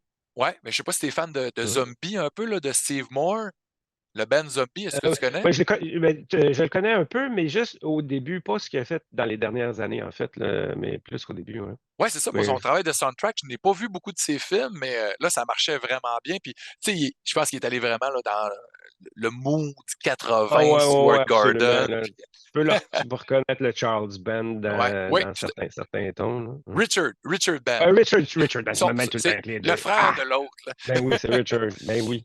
Puis là, hey, là, le time is running out. C'est pas long, ces jasettes-là. On pourrait parler pendant 1 heure et demie. Ben justement, on Ah a ouais, parlé déjà? pendant 1 heure et demie avant hier au McGibbons. Mais Ouais. là, j'aimerais ça là, rapidement là, que tu me fasses genre un top 3 des films fétiches, films d'horreur fétiches. Rapidement, là. C'est Bon, ben là, tough, c'est là. dur. Parce que quand tu m'as demandé Ouais. réalisateur tantôt, j'allais te dire Ouais. Romero Ah, mais ça peut être aussi. des J'aime réalisateurs ça. aussi. OK. Raimi, Enfin, Romero, ben oui, tellement. ouais. Ben, Hellraiser, ça m'a vraiment beaucoup marqué aussi. Quand j'étais jeune, j'ai les posters encore signés sur mes murs ici. Signé Hellraiser par 1, Clive ben, Barker. le Clive Barker, oui, mais je l'ai rencontré à New York et j'avais été dans un Weekend of Horrors en 90, si je ne m'abuse. Malade. Puis, à mon premier voyage avec des amis en dehors du Québec, dans Dans ce une temps-là. convention. Ouais. Puis, C'est hot. puis l'autre, c'est le deuxième qui est signé par Doug Bradley. C'est la version allemande que j'ai de mon Hellraiser, puis j'ai la version italienne du Hellraiser 2, que j'avais Ah, trouvé dans ces malade. conventions-là, si je me souviens bien aussi. Très cool. Puis, Puis, puis ah non, mais Hellraiser, tu sais, c'est justement un film qui était tellement différent à l'époque. Puis, tu sais, après ça, ils ont essayé de répliquer, là, ils ont essayé de faire des suites, puis après, c'est devenu comme un slasher. Puis c'est tellement devenu un ouais. bordel, là, tu sais, c'était n'importe quoi. Mais le premier film, puis le deuxième, quand même aussi, parce qu'il y a quand même la Ah, patte. mais j'adore le deuxième, sérieusement. Je sais pas si. C'est dur parce que c'est deux films qui sont uniques en soi, puis Clive, Ouais, c'est l'originateur du premier, là. Mais j'adore le deuxième sans ouais. farce. Mais, Quand j'ai un goût de réécouter, je mhm. commence par le deuxième Ah ouais? plutôt que. Ouais. Ben, il y a des scènes qui sont puissantes. Le gars qui se taillade avec son rasoir, Ah, ça fait comme sacrément, c'est élevé. Mais je trouve que le deuxième, il est un peu victime du peu de budget qu'il y avait parce qu'il c'est super ambitieux, le Léviathan, ce qu'on mhm. voit, puis là, ça fait comme Ouais, ouais. le premier, il en montrait moins, puis en tout cas, pour moi, c'est plus réussi, mais le deuxième, tu sais, c'était comme le potentiel était là, puis c'était cool, on allait plus loin là, dans le lore, puis Ouais. mais c'est excellent. En tout cas, à la maison, si vous avez jamais vu les premiers Hellraiser, là, tapez-vous ça, là, ça vieillit quand même très bien, puis c'est encore provoquant. Hey, anyway, je pense que je suis obligé d'arrêter ça. Là. Je vais être obligé de te Ah, ouais. réinviter dans un autre Ah. épisode. Ouais, parce qu'on a à peine parlé. Mais Parce que non, je sais. tu m'avais dit aussi, quand j'étais très jeune, je t'ai dit Ouais. Monstre revenu du ciel, que je t'ai pas montré la cassette en plus. Ouais. Mais l'autre qui m'a vraiment marqué, c'était d'avoir vu avec mon père le premier Friday the 13th. Oh! Ah Ça, ouais, hein? on avait écouté ça ensemble, puis bon, ça allait pour tout le film, mais le punch final à la fin du bateau, là, je m'y attendais tellement pas. Puis j'ai tellement frissonné, là, je te jure, je me souviens encore de l'effet que ça avait fait entre ma peau et mon corps. C'était comme si ça avait tout pétillé, comme s'il y avait du 7-Up ou quelque chose, tout ça, là. Ça m'avait fait vraiment capoter. J'ai vraiment eu peur. Un point extrême, mais ça Ah m'a ouais. pas fait avoir plus de rêves ou de cauchemars pour autant, mais ça m'avait Sur vraiment le marqué. coup, là, le jump scare, il a Ouais. marché. Ouais. Puis ça, en plus, je pense que je l'ai vu dans le même temps, si je ne me trompe pas, que le fameux vidéo de Michael Jackson de Thriller Ben aussi, là. oui, un classique, ça. Ben oui. Ah, excellent. Ben oui, pour vrai, parce que ça, là, hey, ça passait quoi, la grande nuit des vidéoclips là, à Télémétropole, tu sais, à Ouais. TVA, là. Puis là, ça passait super tard, puis là, tout le monde à l'école. Ah oui, t'as-tu écouté le vidéo de Michael Jackson? Ah non, mes Ah, ouais. parents voulaient pas que je l'écoute. Puis C'est un phénomène, c'est un événement, ce moment-là, là, pour bien des gens. Ouais. tellement. Tu sais, puis ça, tu sais, quand tu vois ça, tu fais comme sérieux, il y a des zombies, il y a du loup-garou. Puis là, tu sais pas à l'époque, mais c'est John Landis qui réalise. Rick Baker aux effets spéciaux. Complètement fou, Ouais. là. Tu sais, Mm. là, Si je me trompe pas, c'était bien Rick Ouais, Baker, ouais, hein? ouais, C'est ouais, ça, ouais, Rick ouais. Baker? OK. Ben oui, Rick Baker qui était parti de The Howling, qui était censé faire pour aller travailler sur Mhm. American Werewolf in London. Puis après ça, ben, Michael Jackson, il a engagé le package, là, Landis et Ouais. Baker. Puis ça a donné le meilleur vidéoclip de l'histoire de la musique, là. Tu sais, tu sais, puis à l'époque, c'était Ouais. comme un événement, ça durait 15 minutes. Puis en Ah, plus, tu ouais. avais le making-of aussi, là. Tu sais, c'est Ouais, qui pété, là. c'est même vendu sur cassette. Il y a une Ouais, cassette VHS de ce ouais. making J'ai la of. cassette. Ah ouais, tu l'as? J'ai le vidéodisque aussi Ah du ouais, wow! making trailer, là, tu sais, le gros vidéodisque Nice. CD, là. Ouais, ouais, ouais. Mais sinon, tu sais, si on parle de collection un peu vite avant de rapper, là, Ouais. c'est quoi ton item de collection fétiche, là, tu sais que tu vas jamais vendre? Ton truc préféré dans toute ta collection. Là, tu m'as parlé d'une coupe de posters d'Hellraiser signés, c'est quand même pas rien. Euh, Ouais. il était comment, Clive Barker? C'était-tu comme tout le monde est en file, tu as 2 minutes pour y parler, signe ton truc, tu pas eu le temps d'y jaser ben.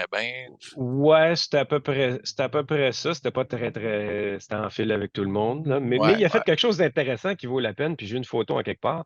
Il y avait des concours de costumes à l'époque aussi pour les Weekend of Horrors. Mhm. Puis il y avait une fille qui s'avait fait un custom design d'une Cénobite en question, Ah qui ouais, avait hein? avait comme un G-string avec les fesses pas mal à l'air, en OK. fait très à l'air. Puis elle avait demandé de faire signer Barker sur ses fesses, mais en fait, Barker a fait deux dessins sur ses fesses. Il y avait un visage, puis un autre visage sur chacune de ses fesses, comme s'il y avait des langues qui s'en allaient vers l'intérieur. J'ai une photo de tout ça, puis c'était comme wow!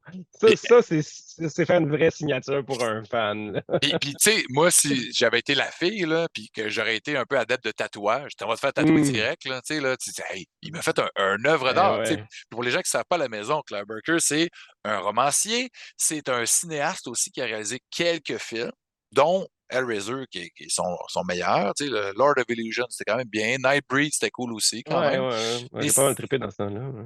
puis, tu sais, c'est un romancier, c'est pour ça qu'il est reconnu, mais c'est un peintre, c'est un dessinateur, c'est un artiste assez incroyable. Moi, c'est son art visuel, je trouve ça assez hallucinant, là. J'ai une coupe de recueil de ses œuvres, puis j'ai pu être à un pied d'une peinture immense de genre 5 pieds par 4 pieds à Toronto, dans les bureaux de Rue Morgue Magazine. Ah ouais. Il est allé amener une convention qu'il avait Ah, organisée, puis il a fait une peinture incroyable qui a été sur le cover d'un des numéros du magazine. ok, je Puis pense que c'est ça. Ouais. c'est assez hallucinant. Il a fait ça live là, pendant la convention. Il a Ouais. passé quelques heures à faire ça. Puis la peinture, elle est large comme ça. Elle est vraiment grande, là. Puis Ah ouais. j'étais là, je me suis fait un selfie avec. J'étais comme, c'est pas mal le plus proche que je peux être d'un expo de Clive Barker parce que, ben, il expose, mais tu sais, c'est plus en Angleterre. Ben, à LA, hein. Il est rendu qu'il reste à LA, je pense, hein. Ah, je pense que Je pense oui, que c'est là. ça. Je sais Ouais, pas, ça fait ouais. longtemps que j'ai entendu de ces nouvelles, là, mais. Mais très cool. Mais pour revenir à ma question, item de collection, ton item de collection que tu as préféré ou dans tes préférés, là, c'est quoi tes pièces là, que tu fais, hey shit, ça c'est quand même quelque chose de spécial, là. Tu me fais fouiller. J'ai des affiches, là, c'est pas mal ça que j'ai le plus, mais qu'est-ce Ouais, que j'ai ok. de. Oh my God, bonne question. Mais dans tes affiches, dans tes autres Ben, affiches préférées. ah ben, tiens, peut-être, écoute, j'en regarde sur mon mur parce qu'ils sont encore là. Ah ouais, Mais nice. Moi, j'ai j'ai pas de place. une vieille affiche de Creepshow Ah ouais, de France, qui est pas très grosse, là, mais que c'est ok. l'art différent Ouais, des États-Unis, là. C'est comme ok. le kid qui est assis sur un livre ouvert, là. Je sais pas si Ah tu as dû oui, oui, l'avoir. j'ai déjà vu ça, ouais. Ouais, ouais, ouais. Super belle affiche. J'ai ça, ben, Dawn of the Dead, c'est pas spectaculaire, mais ça, c'est une affiche que j'ai toujours aimée. Puis j'ai aussi un que j'avais pris au Ciné Bazar, Ah, un de mes films fétiches post-apocalyptiques, 2019 après la chute de New York. ah ben Ça, oui, très bien. ça, j'aime vraiment ce film-là. Ces Donc ça, affiches-là, j'ai de ça. films italiens, c'est Ouais, incroyable. C'est toutes des affiches originales, c'est genre que tu as trouvé, pour la ouais, plupart, là. Ah, ça, c'est ouais, cool. j'ai fait laminer aussi, là, par exemple, là, mais les Nice, Evil nice. Dead, évidemment, c'est un classique. Fait que ça, j'ai ça aussi. Ouais, Fait que c'est plus des affiches parce que mais si j'avais un gadget en question, je me suis. Là, tu me poses une question de je fouille dans mes affaires parce que je regarde alentour de moi, puis c'est peut-être dans une boîte en quelque part depuis, là, ah ouais, ben mais c'est bien correct. Mais tes posters, je- c'est cool que tu puisses avoir assez de place pour les afficher parce que tu sais, c'est tellement des illustrations hallucinantes. Tu sais, surtout pour un gars qui tripe art visuel comme toi, tu sais, avoir ça, être entouré de ça chez vous, tu sais, j'imagine c'est un peu inspirant aussi là, d'avoir ça. Ouais, ben ça, mon bureau, c'est quasiment comme ma chambre d'ado, là, c'est-à-dire Ouais, qu'il y a des posters partout, tout simplement. J'adore l'art. ouais. Évidemment, c'est pour ça que j'ai fait un livre, entre autres, là. Ben oui. Mais j'ai plus de place dans le reste de mon appart. Si je veux laisser ça un peu plus aéré Mhm, comparativement mhm. à mon bureau, Ouais, mais ouais. écoute, je peux te dire les autres aussi, là. Pas juste l'horreur, par exemple. Ouais, Quand même ok. deux posters de Pierre Richard, là. Ah, Pierre Richard! Un Ah petit- ouais, Ouais. très J'ai cool. Trash Humpers d'Harmony Korine, que j'adore OK, beaucoup. OK, OK. J'ai des posters de Clutch, évidemment. Ah, yes. John, John Frusciante, parce que je suis un maniaque de sa musique aussi. J'ai OK. Amer aussi, que tu dois Oui, connaître, ben oui, Hélène, j'allais ce poster-là Hélène puis aussi. Bruno. Ah Signé ouais? par eux aussi à la première qu'ils ont faite Ah ouais? au FNC, là. Ouais, C'est cool. je pense que j'ai un autre poster, mais j'ai juste plus de place. J'ai des boîtes de posters, puis j'ai juste Nice. plus de place pour Ah les non, mettre, j'en ai malheureusement. tellement des posters roulés, là, puis c'est comme. Euh, Moi aussi, tu sais, j'essaie de. Tu sais, dans la maison, c'est un peu tu sais, plus épuré. Il ne faut pas trop que ça soit chargé. Ma blonde aime plus ça, minimaliste. hmm. Sous-sol, je peux me gâter, je peux avoir. Ça peut être surchargé, c'est pas trop grave. Mais petite question en terminant, Pat, c'est quoi ton prochain projet, si ça te tente d'en parler, si tu veux, si tu peux en parler, au niveau artistique? Est-ce que c'est un film? Est-ce que c'est un tome 2 de ce genre de trip artistique, intelligence artificielle? Y a-t-il quelque chose dans le pipeline qui est assez avancé pour que tu puisses en parler? Avancer, ça, c'est peut-être un gros mot, mais c'est en processus d'évolution, on va dire. Ben, j'ai un nouveau long métrage, parce que ça fait vraiment longtemps que je n'en ai pas fait un, puis que j'ai écrit, et puis j'en ai d'autres, hein, mais que je vais focuser un peu plus d'énergie dessus. Petit film, petit budget, mais un peu plus, moins capoté que tout ce que j'ai fait avant, parce que j'essaie de sortir un peu du propre piège que je me suis mis dedans, Ouais, c'est-à-dire des films assez hermétiques, côté genre niche, si on veut. ouais. Ça, j'étais à une étape où je vais discuter avec des comédiens bientôt, puis on va voir OK, si on peut évoluer avec ça. Puis trouver l'argent pour le faire, parce que ça en prend un minimum quand même c'est sûr. pour les payer. Ouais. Et donc, ça, c'est ce que j'aimerais faire Est-ce qu'on est le encore plus dans la rapidement. sci-fi, un peu On, post-apo, dans ces on zones-là un reste peu? c'est l'horreur, mais moi, j'ai tout un niveau satirique dans ce que je fais. Fait qu'il y a un petit peu de satire dans cela, mais il y a un peu plus standard aussi. Puis il y a une petite dose d'humour aussi, parce que, ben, en tout cas, satire, ça vient avec. Parce Mhm. que j'ai d'humour noir particulièrement, parce que ça peut pas s'enlever de mon équation en général, là. Parfait, ça. Puis sinon, ben, faire un deuxième volume, j'adorerais ça. Il s'agit juste que je vende le reste aussi pour que ça soit Ouais. rentable, parce que j'en ai encore à vendre pour que ça vaille la peine. Mais je suis déjà avancé j'ai au moins 80 posters de disponibles, là, parce que j'en avais fait 100 pour le Ah lot, ouais. pour le premier projet, pour qu'il y ait du choix pour tout le monde. Et Mhm. puis, j'en ai fait d'autres par après parce que j'ai trop de fun. Puis, j'en ai facilement une centaine que je peux retravailler, etc. Parce que quand je dis travailler, c'est parce qu'il y a souvent l'assemblage que je dois faire pour prendre les meilleurs éléments de chacun des posters Mhm. dans toutes les itérations que j'ai Les faites, puis versions, ouais. recorriger des erreurs avec ma Wacom, puis en tout cas, Mhm. il y a quand même, c'est pas instantané, je mets pas Ouais. jamais le poster direct comme qui, tout un peu de travail à faire Parce que tu avec, es là. exigeant aussi, tu veux que ça soit comme top qualité pour toi, là, Ben tu sais. oui, c'est ça, Mhm. c'est ça. Il faut que Mhm. ça soit très bien pour que tout le monde apprécie, évidemment, Ouais. et veulent jouer le jeu aussi. Donc, ça serait super qu'il y ait un OK. deuxième volume, mais il va falloir que je vende les autres. Mais Fait pour que là, peut-être, je sais pas quand les tu gens, ils vont aller dans l'article là, promotionnel du podcast, puis ils vont aller cliquer sur le lien, là, puis ils vont aller voir ça sur ton site pour aller acheter ton livre. C'est pas trop cher. est-ce que- En plus, ben, est- les gens de Montréal, ils vont peut-être pouvoir sauver sur le shipping. oui, et je sais pas quand tu vas poster ça en tant que Le tel, parce que 13, le le 13 août. 13. Ouais. Ah, OK. Parce que j'ai reçu ma deuxième batch ce matin OK. de livres que j'attendais, Ben, ils vont être en tout disponibles. cas. J'allais dire ça parce que je vais essayer d'aller à la fin des heures dans les 2 prochains jours pour au moins être Mais sur ouais, place pour en le vendre festival va d'autres, être là. fini, je pense, le 13, hein, c'est ça? Ouais, ça va être fini. Mais en tout cas, c'est pas grave. Sinon, c'est ça, je peux Ouais. rencontrer les gens puis leur faire sauver du shipping parce que malheureusement, Post Canada est assez trop cher à mon goût. Et ouais. Et ouais, Mais en, c'est en ça. tout cas, ça vaut la peine, messieurs, dames à la maison. Là, allez regarder les beaux visuels sur son site. Là. Il y a un paquet de samples qui sont disponibles. Vous allez pouvoir voir un peu c'est quoi le projet.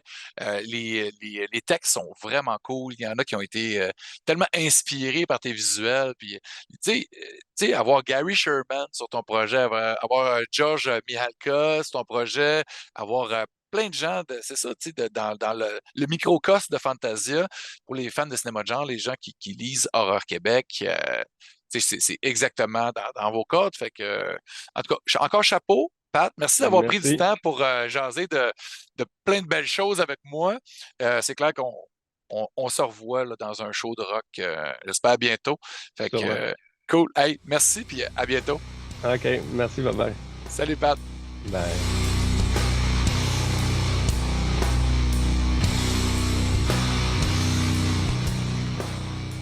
Christoph, how are you?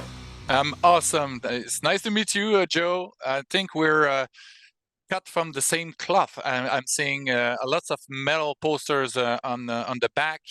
I'm a big fan of the thrash metal of the '80s, and it's Awesome. You have a very nice background.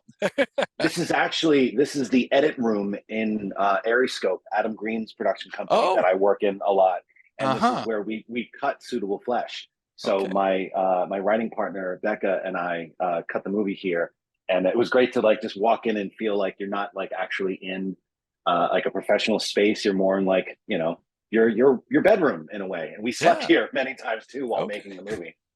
So I guess it's more comfortable to be surrounded by all those wonderful posters, and it's less cold than to be in a professional kind of place. Yeah, because like a lot of like post houses that are in here that I've been in the past, they're cool, but they're a little sterile. Mhm, This mhm. feels like you're making something that's a little more homegrown. Uh-huh. So yeah, it feels like home. Awesome. Awesome. So it's great. Thank you so much for making time to speak about this great film, which is Suitable Flesh, that I had the pleasure to watch a few days ago. Well done. Well done. It's Thank you. it's it's great. And also, just a little sidebar. Thank you for making the best wrong turn movie of the whole franchise. It Stop it. is. No, no, It no, is. no. It's Please, better no, than no, please, please. No, stop, it's stop. better than the first one, and it's pretty rare, to surpass the original. Only a few done it before, like um, Cameron with Aliens. It's a little bit. Okay, so funny story with that, really quick, Okay. is that I made Wrong Turn 2 through Fox, and when we submitted the cut, because I knew like I was such a huge fan of the first one, but I also knew that I wanted to make something very much like how with Alien, Jim Cameron tried to make something tonally different with Aliens. Something that was a little more action, a little bit more sci-fi, but just like a little bit different than the haunted house in space that Ridley Scott did with Alien. So when I Exactly. submitted my cut to Fox of Wrong Turn 2, at first they were like, "What the fuck is this? Like, we have no clue what we're looking at," and like because I think they were expecting exactly the same Cut, tone cut as and the first paste. Wrong Yeah. Turn. Exactly. And I said, guys, listen, I totally get it. It's different than the first, but consider this as being like the aliens to the first film being Alien. That this is a little bit more of a roller coaster ride. It's a little more fun. And then the note that they came back with, like they watch it again, they went, "No notes. We get it now. We're totally fine with that. That's totally cool." But Sometimes you need to give them that comparison. yeah, you need to explain things because sometimes the suits they're not as cinephiles, movie lovers than Than us. we are. Exactly, and you got a Marine, Henry Rollins. That's his best performance ever in any movie. So again, well done. Thank you so much for that movie. But so let's go back. I Yeah, have to ask really quick. Your shirt, is that a Faith No More shirt? man, Yes. that's my last question, but yeah, we can jump right in. So in Suitable Flesh, there's a character wearing that shirt for several scenes. So Yep. is that your doing? Oh yeah. No, Oh no. man, I have a long and passionate relationship with Faith No More. They're my favorite band of all time. same If you here. saw the movie, if you saw the movie Mayhem, there's a Ivan. scene in Mayhem that has a huge musical number set to a Faith No More song, Oh but set to a fight scene. So wow, I've been, long story short, been a longtime fan of Faith No More since Angel Dust. It's my favorite album of all time. same. And when I was making Mayhem in Serbia, there's a fight scene where one of the characters goes, "Wait, hold on a second," before he's about to beat the shit out of people, and he puts on a song because he's in a very crazy state of mind. And I kept, and in the script it was like dark synth wave industrial song plays as they beat the crap out of each other, and I'm like, oh, that's cool. Well, one night while I was in Serbia, I was doing the risky business thing where I was like dancing around in my apartment while I was kind of coming up with shots. And the new Faith No More album came out, album of the year, and it had this song, "A Motherfucker," and I was like, wait a second, oh my god, that's the song I got to use, and it all came together. The fight scene came together, and because I'd just done a music video for them, which was a dream come true. Oh I did a yeah. song called For which song? for Sunny Side Up, Oh, which is nice. I this didn't know. crazy little video about a bunch of old people that are in the Yeah. nursing home, and they put the song on and they start fucking, you know, a light romp. But I did it for no money, and they were so impressed with that that when I called up the manager and said, "Look, I don't have a lot of money here.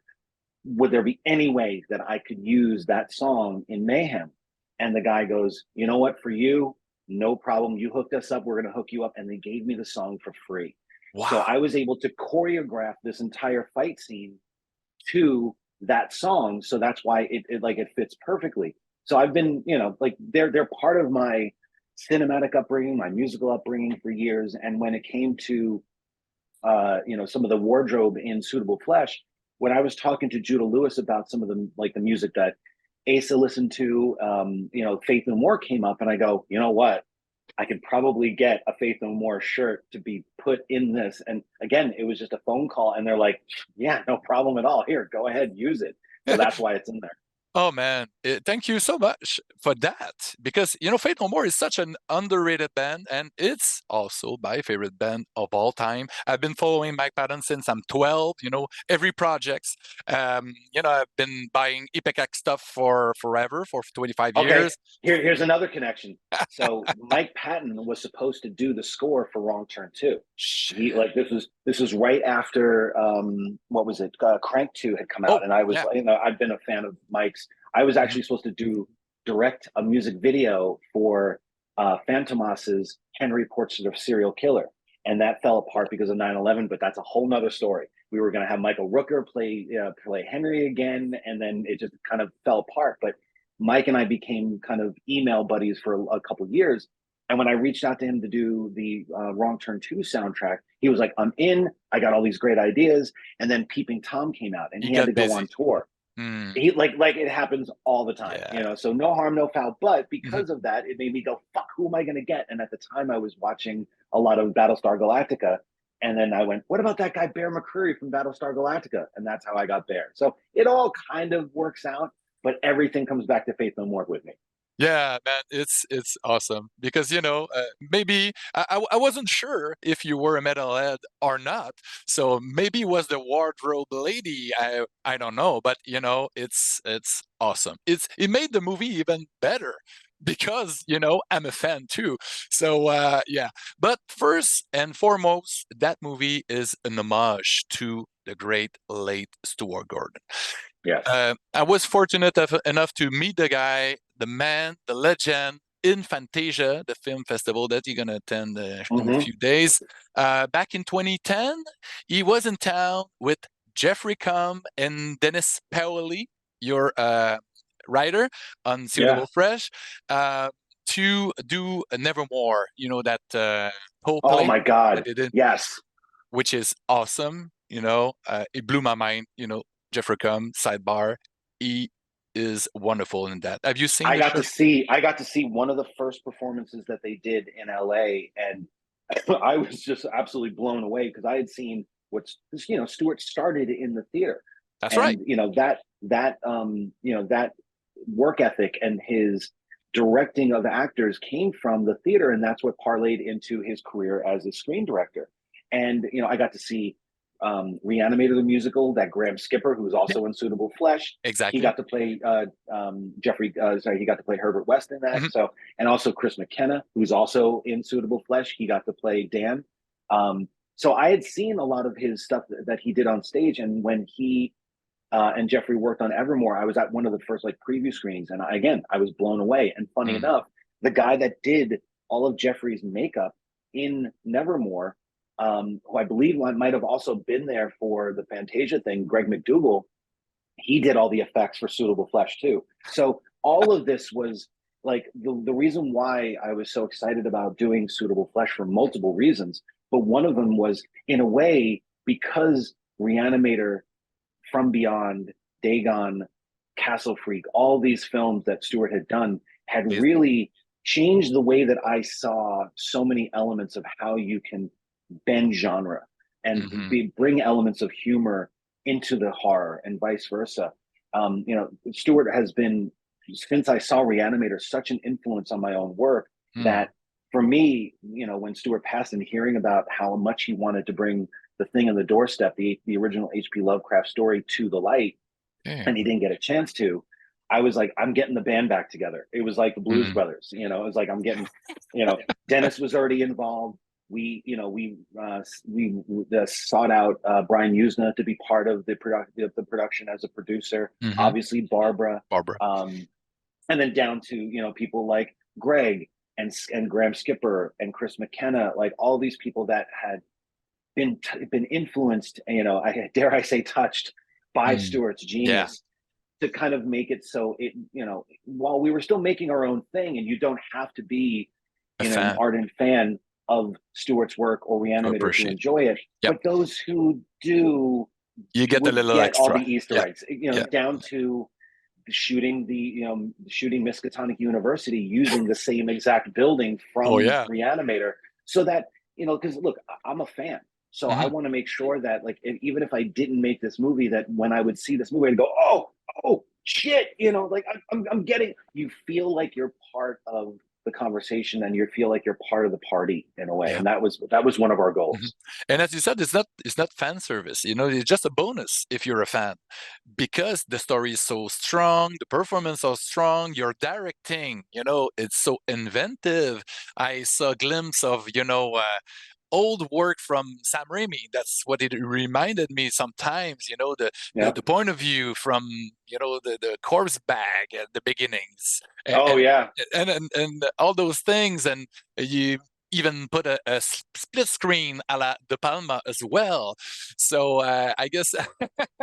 You got it. I mean, that's the thing. Like when we were doing our research for the movie, when I first, kind of really wrapped my head around it, once we changed the genders, once my writing partner, Becca, who ended up also working on the film, once we really dove into the thematics and the style of it, we kept saying to ourselves, like, God, you know what we haven't seen in a long time? We haven't seen these, like, erotic thrillers of yesteryear that filmmakers like De Palma and Verhoeven and Cronenberg and Claire Denis, like all these filmmakers that were using sex in a very provocative yet proactive way that was part of the story and part of the character. It's been a while since we've seen that. So in all the movies that we were watching, everything down, from Body Double and Dress to Kill to The Fourth Man to, a lot of the 90s thrillers that are now becoming like big, like, Basic Instinct, of course, The Last Seduction that John Dahl directed. All these different films that I was like, God, it would be so nice to bring a lot of these stylistic elements back to it. And I'm such a huge fan of De Palma, especially like split screens and split diopters and stuff like that. All these little tricks that he would employ, I'm like, I have to use all those in this. And not just to, again, wink at the audience, but to use them in a way that, like, as long as you're using it in a way that doesn't feel like it's just superfluous style, like the split screen, every time that we would have these body transfers, which we called the whackenings, the reason why I was like, I want to make sure that we're not boring the audience every time we do it, because after a while, the way that we were doing the camera work could be repetitive. Design, exactly, it could get boring after a while. And like, I've never seen it where you can actually have a body transfer moment in the same shot. So we were very, very cautious and careful on making sure that every time that you do that body swap, it's a little different. And when I proposed the split screen, that every time, like when I shot Heather first, and every time we shot Heather, I would take a frame of that. And then a couple days later, when we shot Judah in the basement, the DP and I would look at the exact same frame to make sure that we were mimicking each of those perfectly, or as much as we could. Because that, it's that sort of filmmaking craft that I appreciate when we watch, like when I watch a movie like that, and I know that there's other fans out there that would also appreciate those kind of stylings.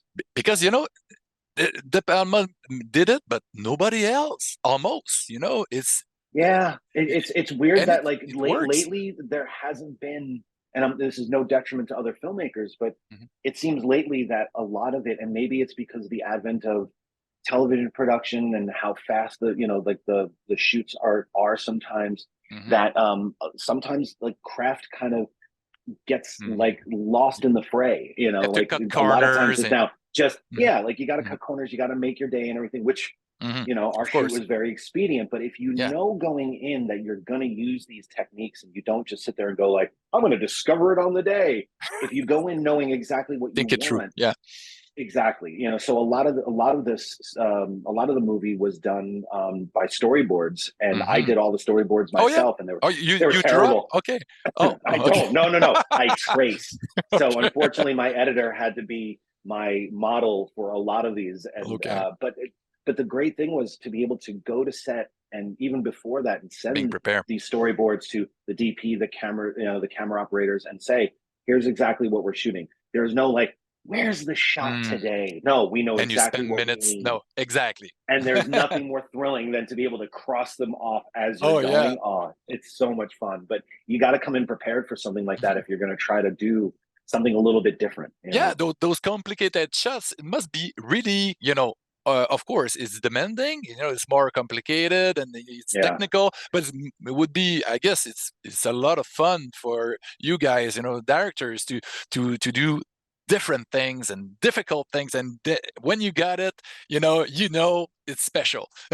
There's nothing better, dude. There is nothing better than either to be there on the set and see it working out. Like there were certain times that I would actually take shots directly out of the camera, put it into the edit, and like edit it right there, so like, oh my god, it's fucking working. So whether it's like on set for those moments, or when you're here in our edit room and you're going, all right, let's see if the split screen works. And when it all does come together, there's only one other feeling that you get similar to this, and that is being in that theater, watching it on the big screen. The sound is booming. I mean, that is a major reason why I'm coming back to Fantasia, because that crowd, that audience, they get genre, they love genre, and they show feverish for it, and they show it. like when I went to go see Mayhem a couple of years ago with that crowd, I keep telling people it was like a fucking rock show.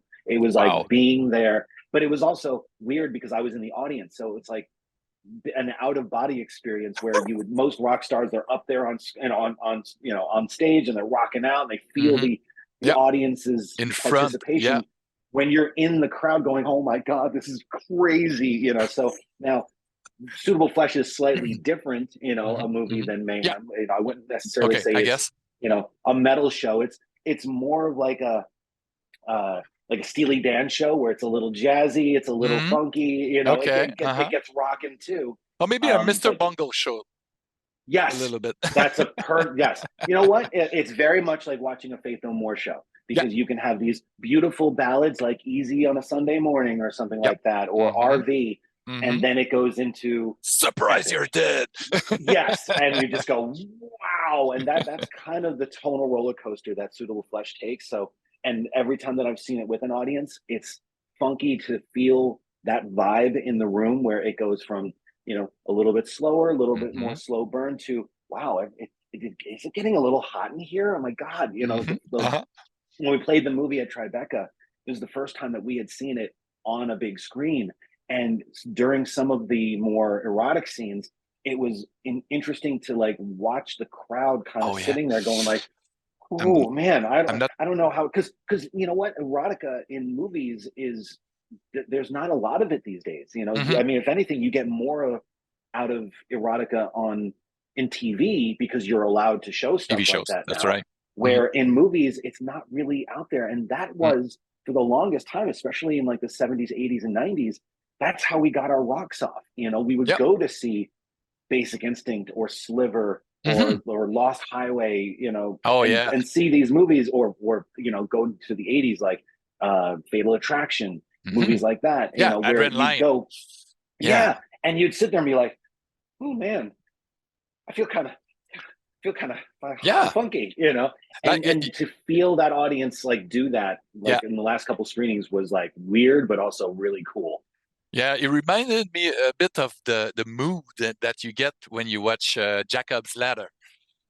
Yes. Oh, Some of the anything transference. Adrian Lyne, and Yeah, anything that he's so Adrian good. Lyne could do, even Hmm. like Jacob's Ladder, where that's not ostensibly an erotic thriller, but there's that dance Yep. scene, Oh yeah, that you know horn. exactly which one I'm talking about. Where It's that horn crazy. comes Yeah. out, you sit there and go like, I'm a Whoa. little bit confused. Yeah. I'm freaked What's out, happening? but I'm feeling kind of horny too. So I don't know how I'm feeling, but then you know what? I miss that from movies these Yeah. days, and that's another reason why we were like, I want to make sure that we bring the sexuality part of Hmm. that into this because it's a major component of the story, and it very rarely have I seen a movie that has entities like the one that's in this film Hmm. that isn't like going out for the greater gain of like world power Oh or yeah, that's right. domination. It's more No, intimate. That's for he's himself. horny. Yeah, yeah. He's trying to get his rocks off. He's That's right. like one of my favorite erotic films, and also one of my favorite sci-fi films is David Cronenberg's Crash. Oh man. And part of the reason why I call that a sci-fi film is because sci-fi films are about like fear of the future, and Crash is about like what happens when we are so bored with sex that we have to go to other extremes to get our rocks off.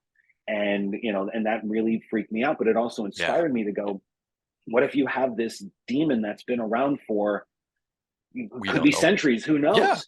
Could be. And he's like, look, demons get have those feelings too. Hmm. And what is it like for him to, or her or it, who knows, what if it's for it's the way that they get turned on is by Hmm. being in other people's bodies, so that was something where I'm like, that's an interesting angle that I haven't seen a Yeah, lot yeah, it before. was fresh. It was fresh, and you mentioned Cronenberg's and Crash. I was lucky enough to see that on the big screen. The big nice 4K transfer. I think they did a few Oh, years ago with wow. The Man in the Room.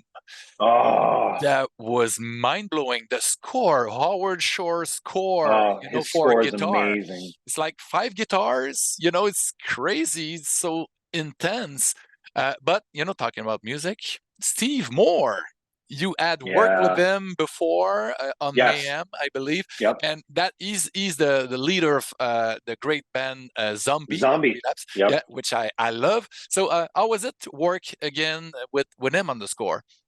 Well, Steve, is primarily known for a lot of his synthwave scores, right? And That's it right. was it was kind of an easy sell when it came to Mayhem because he was known for that kind of sound. I wanted Mayhem's sound to be very particular in that it felt very electronic, like all the computers that were surrounding people Okay. in the office building. With this, like I've known Steve for years, and when we first um, kind of approached him, I was at a show, and Becca and I were backstage with him, and he was asking me like, "So what are you doing now?" And I'm like, "Well, I'm doing this like Lovecraft erotic thriller." He goes, "Dude, please, please, please, I want to do something different. I'm so Hmm. I'm sick of doing the same old thing. I want to really branch out." And Mm. Steve is a versatile musician. He's a versatile. He's a Yeah, maestro, if anything. He can he do plays every everything. instrument. Hmm. And he had never been tasked with doing something a little more classical. And I will admit, and he'll know this too, that I was a little skeptical because I'm like, look, I don't want to do a synth score. He goes, I Hmm. don't either. I want to do something more classical because the influences on this were more Bernard Herrmann and Pino Donaggio and Jerry Goldsmith. And a bit of Richard You know, Band as well. Little Richard Band. Oh, absolutely. Originally Richard Band was, we were talking to him about it, but Oh yeah. ultimately I was like, I really want someone to be able to capture what like Richard was doing and what like Pino Donaggio was Mm. doing in like Dress to Kill, Yeah. something a little classical, something a Hmm. little funky, but also knowing that we were doing something that was homaging a lot of the films from the Yep. 80s. I wanted to kind of slip in a little sexy sax in there as Oh well. yeah, man, the And sax. I Sexy know sax that is perfect. Yeah. Steve knows how to play sax. Wow. So, it took a little convincing by the producers because it wasn't the obvious choice. Yeah, the It was a sax little bit isn't more of a sexy risk. nowadays. Yeah. No. And you know what? Even when we had the sax in with some of the pivotal scenes, it took a little while for some of the producers to kind of get into it, because they were like, is this cheesy? I'm like, sure, but there's nothing wrong with that. I think it's because we haven't heard it in our sonic lexicon for years, Hmm. only in 80s movies, That's right. that it's kind of it's fallen out of class. But Hmm. now I hope, and what's funny is that since like we put it in, I've been hearing sexy sax and other things too. Not to say that we influenced it, but I have a It's feeling coming like you're back. going to hear a lot more sexy sax. And when Steve delivered that score, it blew me away, Mm. because he really pushed himself to places that he has never even gone. And again, he'll be the first to say, like, I've never had the opportunity to do something like this before. And and it plays fucking great. And Totally. I'm so proud of him. He might, I don't know if this is going to happen or not, he might actually show up for the screening on Saturday Oh, as well. wow. So we'll see.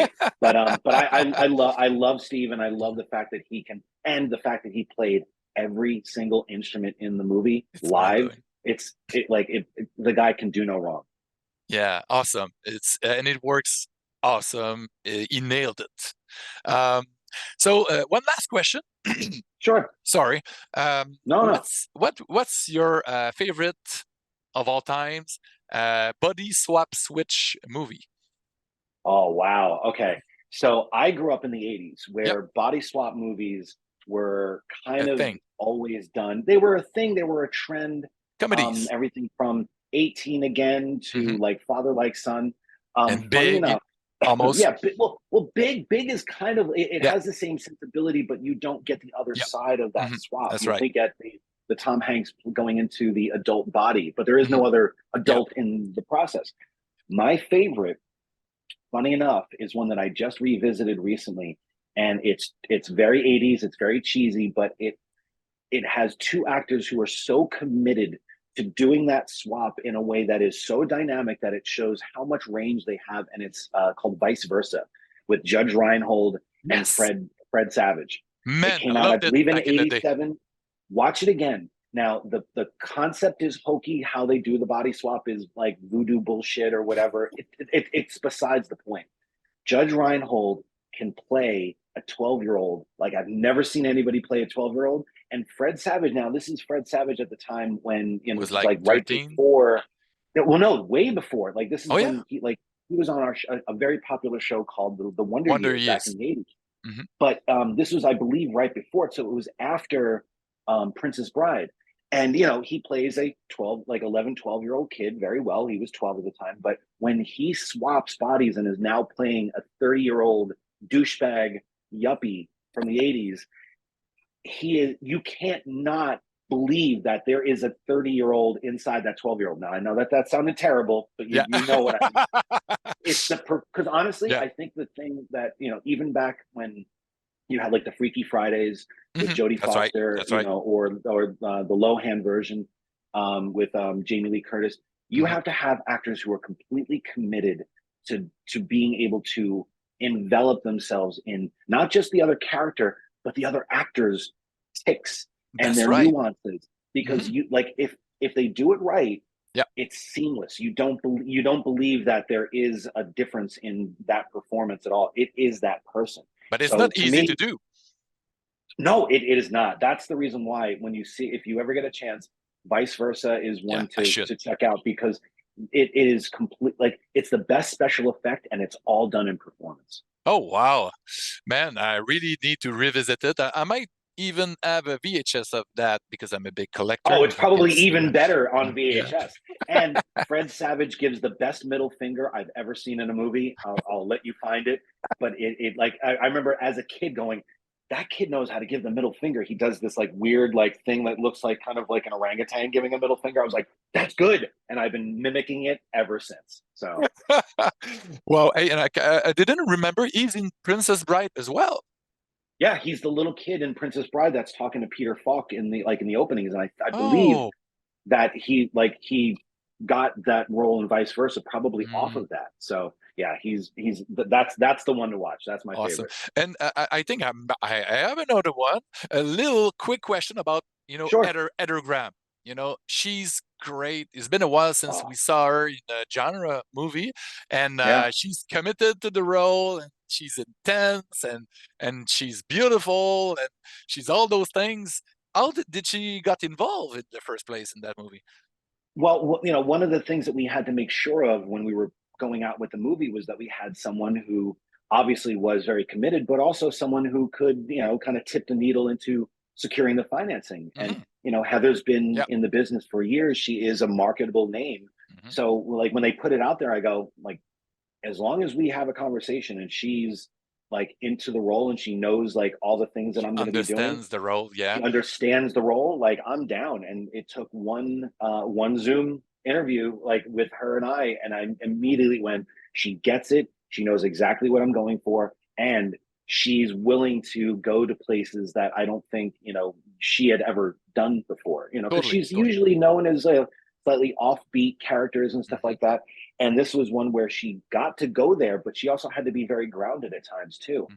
And it took it was a lot of work for both of us to kind of shape that character in the best way possible. But Those every characters. day on set, yeah, exactly, multiple characters. Yeah. But every time that she came on set, man, she was ready to fucking rock and roll. Kudos to Heather Graham for Suitable Flesh. It's she carried the movie, and it's awesome. Hey, thanks so much, man, for that great chat. Dude, It's so Christoph, that easy. was amazing. Are you going to be around at Fantasia? Of course, I'll be All there right, for. please say hello. Oh yeah, definitely, I will. You need to put some ink on that. Done. Easy. Cheers, and All see you right, soon. man. All right, talk to you soon. Ciao.